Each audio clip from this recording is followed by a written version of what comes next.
Hello, everybody, and welcome to another episode of the Silver Savage podcast. This one's a little different. You can call it special, I suppose, but I am recording this on Saturday, October 7th. This will drop Monday, October 9th, so 2 days prior.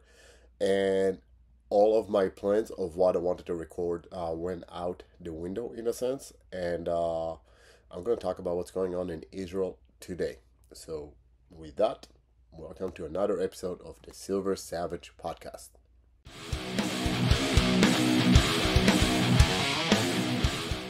So, Israel, it's a mess. And I'll be honest, I initially wanted to embed a bunch of videos and images that I've been receiving from family and friends, and especially if you're watching this on YouTube, so you can see some of the realities. But then I realized that A, YouTube may actually block it.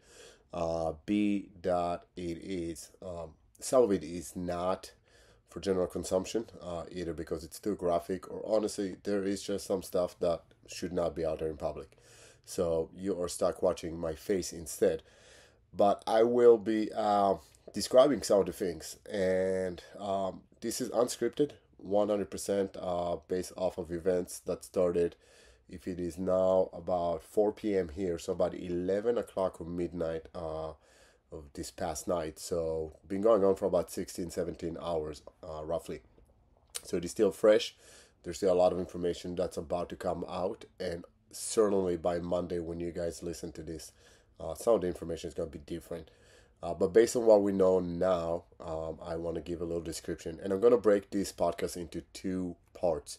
One of them would be just my description of the events. The other part of it will be a little more personal and tying it to the Silver Savage podcast, in the sense of I'm going to share my feelings about what am I doing and how am I dealing with some of the events that are going on. So let's start with the description of the event. At about 11 o'clock Eastern Standard Time, or about 6 a.m. Israel time, a bunch of Palestinian terrorists, Hamas, decided to penetrate Israel. They did that by air in terms of sea gliders, by sea in terms of little vessels, and by land by taking bulldozer and essentially plowing through the fences and walls that were separating the Gaza Strip from the Jewish settlements around it.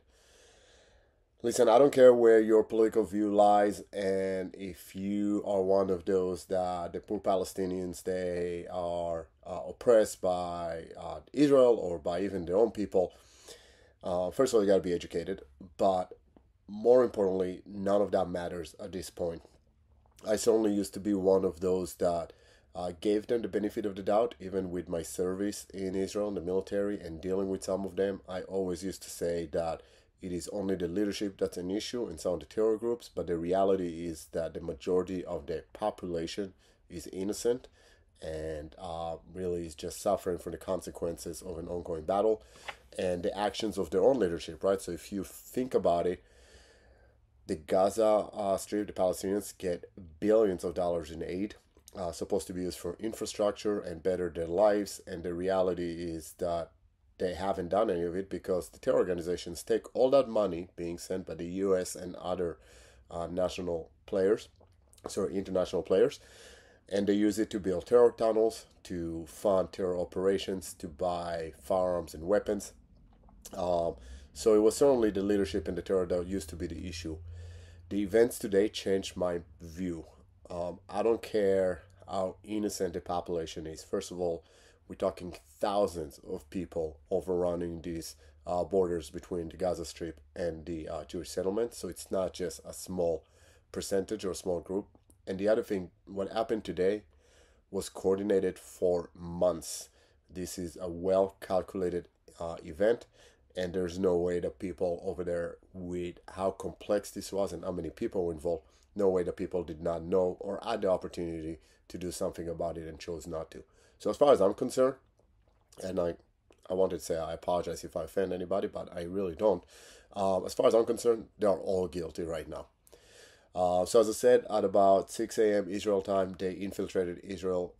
And what makes this event extremely heinous, aside from the fact that it is the Sabbath, so it's a holiday for the Jewish people, and on top of that, a holiday, one of the main ones. This is the one where we received the Torah, and sorry, this is not the one where we received the Torah. That's Shavuot. This is the one where we end reading the Torah. So if you go to synagogue, you read the scripture over the period of a year, and then at this holiday you finish the reading and you start afresh for the next year.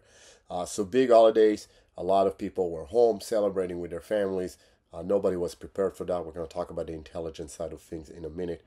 But the Palestinians came in to complete advantage of it and started massacring people, literally massacring. At this point, so about, as I said, about 16, 17 hours in, over 250 people dead. These are civilians. We're talking elder people. We're talking kids, talking women and men. These Palestinians not only shot people in the streets, but went into people's houses and killed them there. So this is not, I don't care how you look at this Palestinian problem, or so-called, right? This is straight out homicides. This is a massacre. This should be punishable by death, and no other way of putting it. Aside from the about 250 people that were killed as of this moment, over 1,500 injured at hospitals, many of them in critical condition. And the worst part, in my mind, is the hundreds that were kidnapped by Hamas and taken back to Gaza. Kids. As I said, I wanted to post footage, and I'm choosing not to, but footage of kids being paraded down the streets of Gaza as prisoners of war. These are kids that are being torn away from the family, kids that are afraid, crying, that are now being held by these terror organizations as bargaining chips. But it's not just kids, it's everybody. I'm going to say everybody. There are images and videos of police officers that were kidnapped, soldiers that were kidnapped, tank crews. Essentially, these terrorists took over military bases, taken tank crews out of their tanks, and took them hostages. So, obviously horrifying. Generally speaking, regardless of who you are, but certainly as an Israeli living in America watching this, it's heart-wrenching. So a few questions that came up, and again, talking about situations as a whole. First of all, the intelligence mishap. How did Israel got lulled into this sense of reasonable calmness and thinking that nothing is going to happen right now? This resembles what many compare to the Yom Kippur War in 1973, where Israel was attacked by nations from three sides, completely unprepared during the holiday of Yom Kippur, which was 50 years ago, almost to the day. We're a couple weeks apart from the holiday itself, and if we follow the Gregorian calendar, we're a couple days apart, right? So we essentially 50-day marked by repeating the same type of intelligence mishap, where we believe that nothing is going to happen. Well, and obviously something major, something huge that's been planned for months, and we did not know about this. So huge mishap that I'm sure some heads are going to roll following this within the intelligence community, within the government, within the high-ranking officials of military and so forth, about not capturing this as it was. More so, and this is spoken from the perspective of just the low person on the totem pole, the operator in me, that is thinking, how the hell did military bases and police stations get overtaken by terrorists? How did nobody fight back? How did we allow them to be captured? I mean, these terrorists took over bases that are loaded with tanks. How were they not shot on sight as that happened? And I'm being a Monday morning quarterback right now, no doubt about it. And I am sitting comfortably 9,000 miles away and in the comforts of right now in my camper in south of Annapolis, Maryland, completely removed from all of this. And I hate doing this. And I asked some of my contacts in Israel, some people in the military, police, and friends that are there. And essentially the answer is, we're just unprepared. I mean, these bases were at a skeleton crew because of the holiday and the weekend. So a lot of them were relieved to go home and be with their families. And those that stayed essentially possibly tried fighting them off. but when you have a crew of a couple dozen people and you being attacked by hundreds, if not thousands, of people that are matching you weapon for weapon and are well trained. So don't think for a second that these Hamas terrorists are just a ragtag of hoodlums. The reports coming from people in the front lines right now, fighting house to house to rescue some of these hostages, because there are still these terrorists are still in houses with civilians and in some of these towns. But these hostage rescue teams, and these are some of the tier one top operators in the country, are coming out with comments saying, we're not fighting the same all terrorist group. These people are equipped with the same weaponry we have. They are trained to a much higher standard. So when you think about it, when operators of that caliber attack a base with superior manpower, they will have the upper hand, right? So I feel bad for the soldiers and police officers that were in those stations and bases.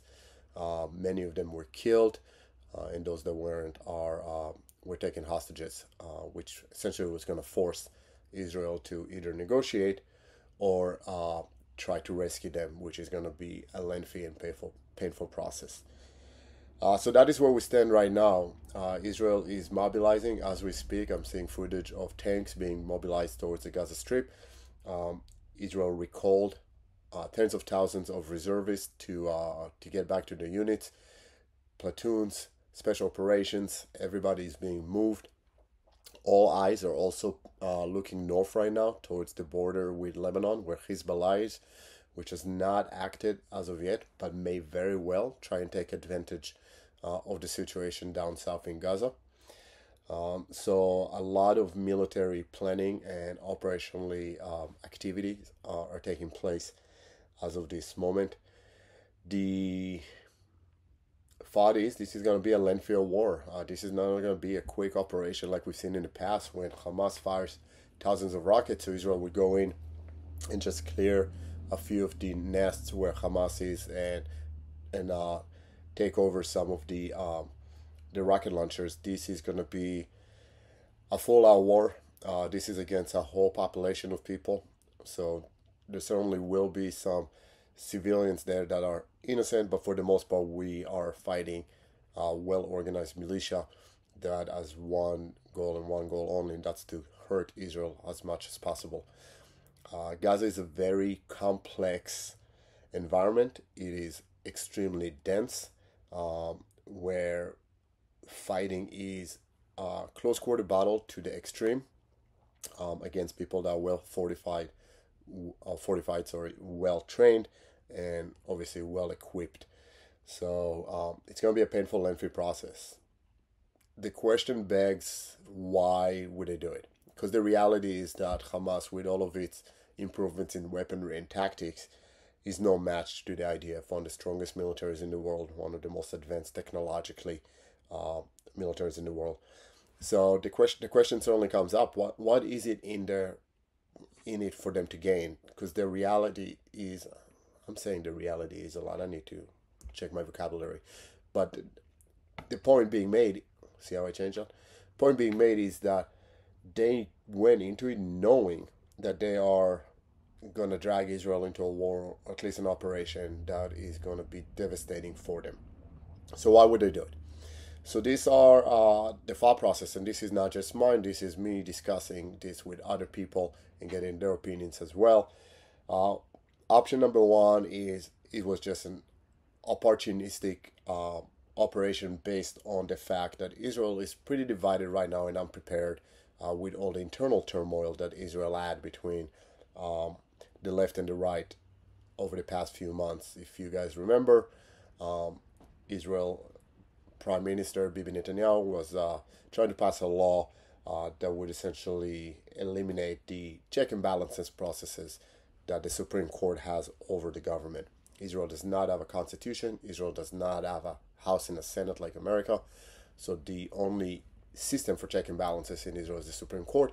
There was a movement by the right to try and remove some of that power from the Supreme Court. Obviously, people in the opposition, being on the left side, did not want it, because that would create, in theory, a possible dictatorship. Now, I am not going to get into that, and I'll be honest, I do not understand that enough. This is a complex issue, but it created some very significant strife within Israel and a lot of separation between the people, even to the point that the military, certain units, a lot of pilots said that they will not report to duty, including reserve duty, until this law that they were trying to pass, until it was taken off the table and omitted. So option number one is Hamas was just, this is an opportunity. The country is divided. Let's seize it. Let's see how much damage we can do.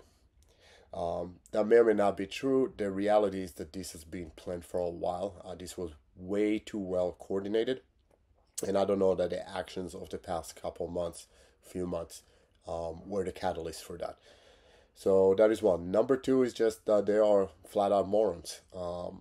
The reality is their organization that is fueled by emotion is not always thinking bigger picture. Now, they're not dummies for the most part, so I don't know how much credibility I give to that. But it very well may be that it was just, we're going to do it because we can, and we don't care about the consequences, which would have been stupid on their end, and time will tell. Option number three, and this is the scariest option of them all, is the fact that, or the possibility that this is an Iranian-backed proxy war. Understanding that a lot of these terror organizations, from Hamas to Hezbollah, are sponsored and supported by Iran, the possibility is that they were encouraged to be essentially scapegoats and start this to drag Israel into an all-out war, which potentially would drag other nations around the Middle East into a war in support of the Palestinians against Israel. So Israel will be fighting multiple wars, which may get Iran to be dragged into the war as well, or at least have an excuse to come to the war. And Iran, as you all know, is trying to get a nuclear weapon or become a nuclear power. It is unknown, or I don't think there's a definite whether or not they already are. They may already have a nuclear weapon, or they may be close to it, or they may be years away. Who knows? But the reality is that the possibility is there. Israel does have nuclear weapons, but if you think just on the pure size, right, of geography, number of people, and so forth, if we are dragged into a nuclear war, Israel may have even second strike capabilities with some of its nuclear capable submarines. But the reality is that if Iran drops a nuclear bomb on Israel, Israel is gone. If Israel drops a nuclear bomb on Iran, there's still plenty of Iran left, plenty of Arabs left. It is not going to harm them as bad. I know I'm oversimplifying it, and I'm doing it for purposes of this podcast to keep it short, but that is kind of like the extreme possibility to why this is happening. So that is where we are now. Israel has been hurt badly, caught, another way of saying it, with the pants around their ankles, unprepared. This will change a lot of things, no doubt, within Israel's doctrine, the way we deal with Hamas and the Palestinians. I would expect a lengthier, harsher war. There's going to be casualties on both sides, already have been. Israel's been recapturing some of these towns and some of these bases, killing dozens and hundreds of these terrorists. But they're going to go into Gaza.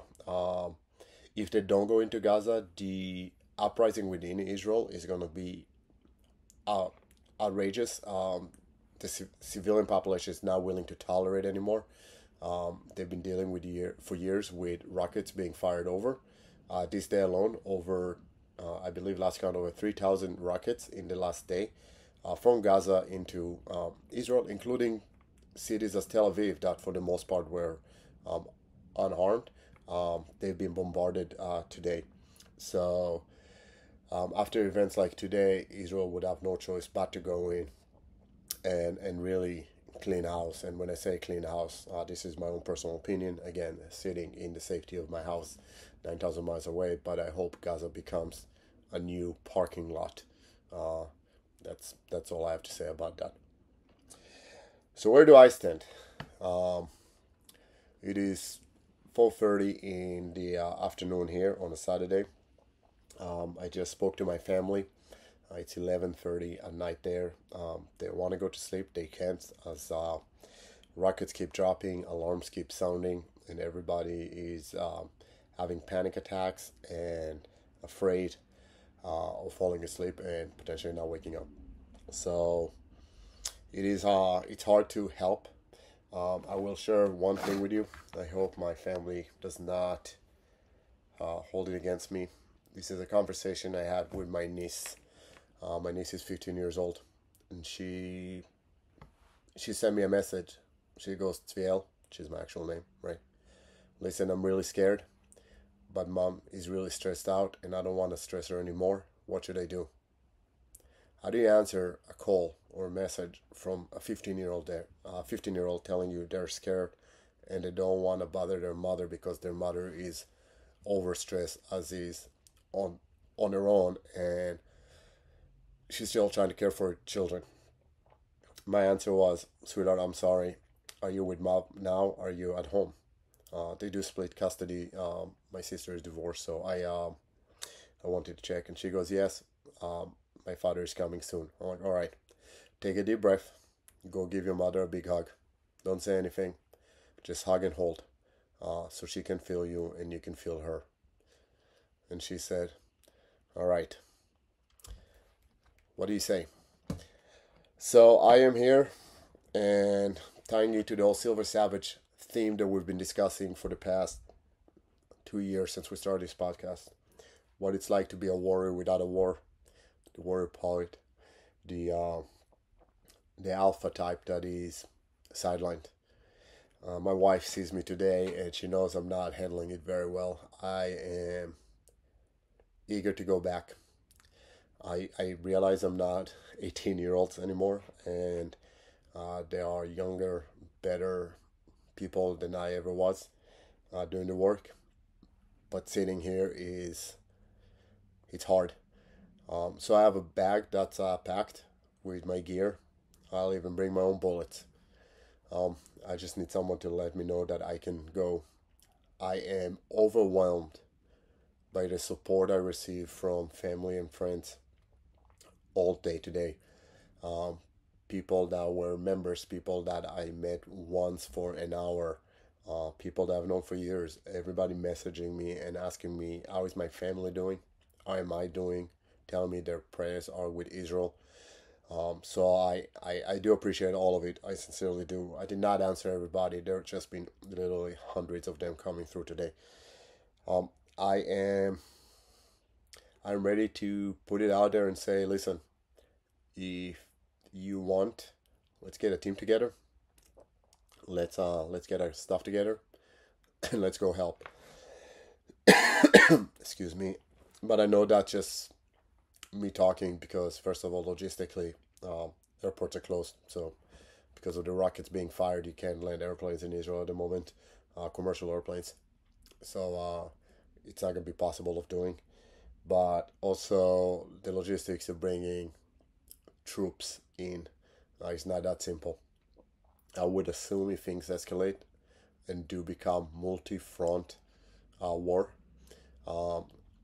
like happened in the past, there are probably going to be opportunities for volunteers, certainly on the first responder side. So I know there's programs for firefighters and EMS to go and assist, as most firefighters and EMS in Israel are being pulled out of their duties to go and augment their reserve units in the military, so they can be replaced or backfilled by EMS and firefighters from America. But in prior wars, we also had groups of warriors go and fight. And if that happens, I'm saying it here, I'm saying it now, I said it to my wife earlier, it's going to be hard to leave my family here. But sitting on the sideline is painful. Israel is a country I love, even though I live here, never lost ties with it. My whole family, aside from the one I created for myself here, is still there. I have a lot of friends. I see a lot of them being called right now. And you feel honestly like a no good loser sitting on the sideline and not being able to help. And And I know that even though I'm older and not as fast as I once was, and I don't probably have the latest gear like some of the operation units in Israel now do, but I can still contribute and help. And in the to the depths of my heart, I just want to go and do it right now, and it's painful to see it or not be able to do so. So that's where I stand. Uh, if you if anything changes and you guys want to join me, more than welcome.